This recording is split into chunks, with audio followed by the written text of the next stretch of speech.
আসন্ন বিসিবি নির্বাচনের লড়াইয়ে নামছেন ফারুক আহমেদ। বলেন, নির্বাচনে অংশ নেওয়ার সিদ্ধান্ত তার দুর্নীতি বিরোধী অবস্থানেরই অংশ।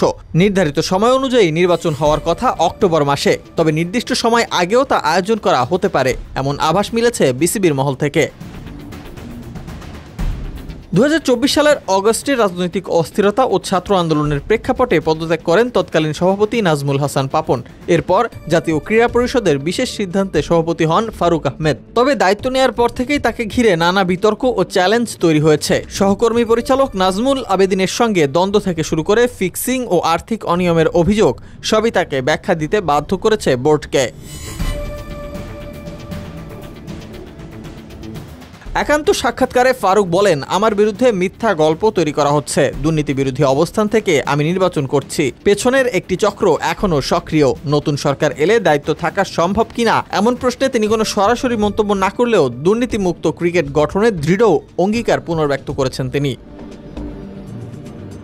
খেলোয়াড়ি জীবনে তিনি জাতীয় দলের হয়ে খেলেছেন 7টি ওয়ানডে আর নির্বাচন হিসেবে 2 দফায় দায়িত্ব পালন করেছেন বিসিবিতে। বিসিবির ভেতরে একটি প্রভাবশালী গোষ্ঠী নতুন প্রার্থী নিয়ে ভাবছে বলেও জানা গেছে। তাই আগাম নির্বাচন হচ্ছে নানা সূত্রে এমনটাই ইঙ্গিত পাওয়া গেছে।